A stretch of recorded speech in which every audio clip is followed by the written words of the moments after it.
Welcome back to part two of our exciting discussion on the Napoleon Hill Convention and the talk that was given by J.B. Hill as the keynote for the convention. My name is Ray Stendall. I'm joined with Judy Williamson from the Napoleon Hill Foundation, and we're going to jump right into this edition since this is part two, and you already probably watched part one, which was delivered last week. So Judy, in this discussion here, what are some of the key points that you'd like to take away from this specific Ezine?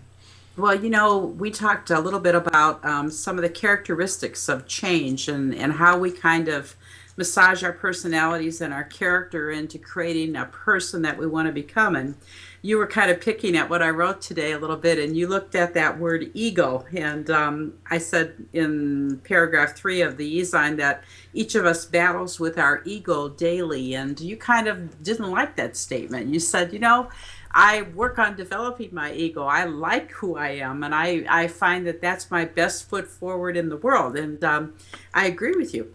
So I'd like to talk first a little bit about that, because that's a big risk that you took, saying, well, why did you write that anyway? That doesn't make any sense. Oh, wow. But I have a little bit different take on what I meant by that. And after you share your ideas, which were very valid, and very good ideas about personal development, I'll share some of what I think I meant when I wrote that sentence. So we could start there and talk about that today. Sounds good. Having a little controversy on our calls is a good thing. It helps, I think it helps cement the learnings for our audience. So in specific terms, on the third paragraph, we have each of us lives within ourselves and battles with our ego daily.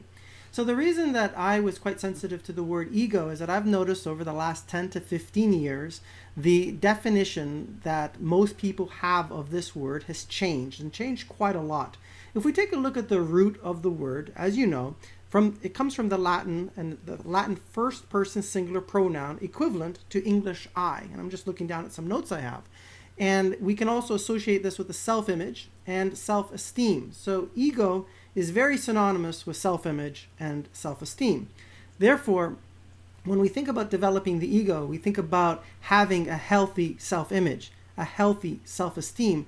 It really is one of the first few blocks that need to be put in place to build a strong foundation for a successful person, both within themselves and within everybody that they interact with. Because without a self-image that is healthy and a self-esteem that is healthy, you can't go very far. And I want to make reference to an unhealthy self-image or unhealthy self-esteem or view of ourselves, or the unhealthy ego, which is in some cases a too well developed. I don't like to say too well developed, but I would say an unhealthy ego, which really is all about arrogance, conceit, self-promotion, and a lot of the words that people associate with egotism and have now unfortunately associated with the word ego, and they think ego equals bad. And I just wanted to clarify that ego in its root is something that is good, and it is important, and it is an unhealthy ego that is really bad. And making this differentiation, that's what I wanted to bring up. I think that's an excellent explanation, and I also agree with you that many people, when they hear the word ego, they think immediately that equates to bad. But what I was referring to is ego is kind of the constructed face that we put forward in this world that others view us as, or the character traits that we built, or the kind of the style that we have in acquiring whatever we want to acquire, whether it's friends or how to win friends and influence people, or how to get a job, or how to do this or that, or how to be, treated on a similar plane as everyone else is. But the ego that I was referring to is the unhealthy ego, the ego that may restrict us from looking within and figuring out what our spiritual self is composed of, what our interior self is composed of. Because I know a lot of people that have really big egos, and I know that when they get home and they're alone with their families, they're not such nice people.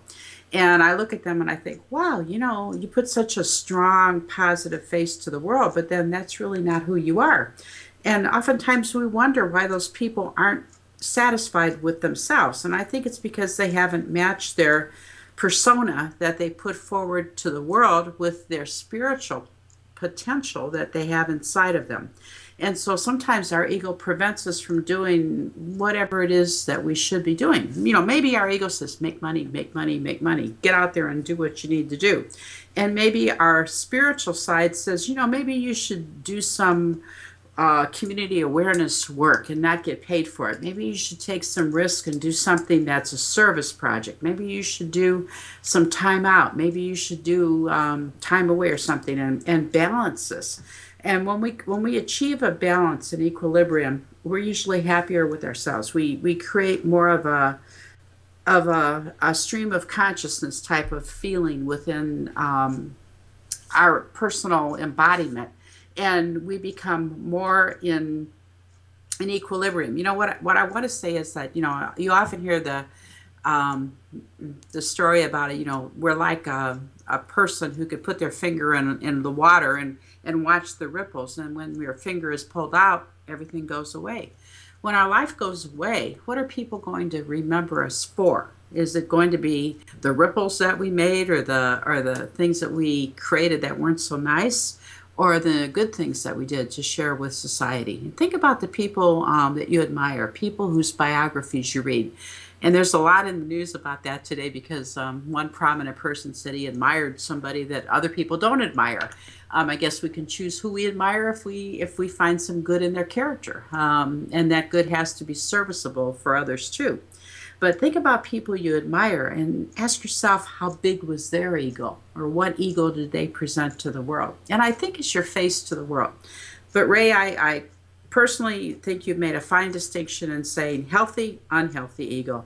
A healthy ego is, us being open to receiving communication from others and reacting to that person as if we're an equal entity. Nobody is better than or worse off than another person. And I think we need to have that healthy ego in our background. But an unhealthy person is a person that takes charge and steps on other people and never looks back and says, they're here to serve me. I'm not here to work with them.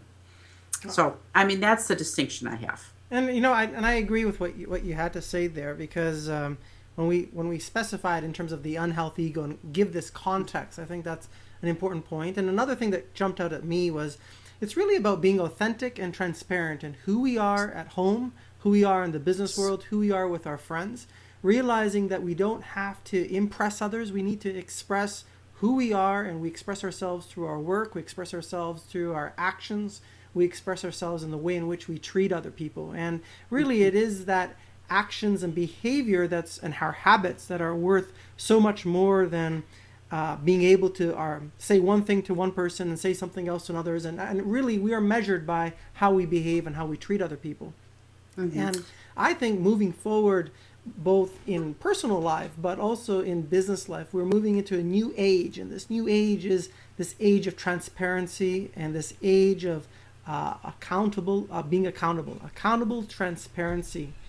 I think it's very key, because people have so many options in terms of who they want to invest time with, both on a business side and on a personal side. So many different venues to really find out who you're really dealing with. And there isn't this opportunity, I think, for people to be so calculating anymore, because really the truth comes out so fast. So why not just put that to the side, be who you are, be confident, be assertive, be a good person, and all this good that you want in the world is going to come to you. As you were speaking, I was recalling a short novel entitled The Picture of Dorian Gray, and it's about a man who never ages on the outside. He always has the best face to put forward to the world, but in a mirror, he ages, and his interior ugliness comes out. And as he looks at that and sees who he is, the realization is, I'm not such really a nice person on the inside. And in order to be a nice person on the inside, a person that maybe others would want to talk about, after we've departed this realm, this manifestation, if they were giving a eulogy on us, let's say at our funeral, what would they say? If you think about people that and you were called upon to give some kind of a speech regarding their goodness, what can you extract from what they've contributed? And I think that's our true nature. So our true nature isn't necessarily the face that we put toward the world. It's who we are inside as well, a combination. So I guess it's best to work on some kind of a combination of the two. And I think on that point specifically, the more there is an alignment between the face you put on the outside and the face that is on the inside, the happier you'll be, the more at ease you'll be, the more fulfilled you will be, and really ultimately the more authentic you'll be, and people will want to connect with you like that. And I like that exercise. I've done it before in terms of thinking about what would people say about me at my eulogy. And if you think about identifying characters in your life from different people, whether it's your family, your friends, your relationships, your church, your work, what would they say about you, and how are you showing up in life? And then make a decision to correct what you know needs to be corrected, and make those changes now so that when the time does come, you are remembered the way you want to be remembered. Your words, transparency, authenticity, and an attitude of service, I think, are things that we need to consider when we develop our ego, and say that those are aspects of who I want to become, that I want to see people recognize in me, and I want to model those traits for them. That's, that would be the best match of bridging that problem between healthy and unhealthy ego. I couldn't agree with you more. This has been a great talk, and I'm glad we could really make this distinction for the readers of the Ezine. And as usual, please comment and share. Send us an email with some of your feedback. It's at the bottom of the screen. Share this video with your friends and your colleagues. And if there are certain topics you'd like us to discuss, or topics you'd like to be part of the Ezine, join the conversation and let us know what you think. Till next time, Judy, and looking forward to our next talk. All right. See you in a week. See ya. Bye-bye.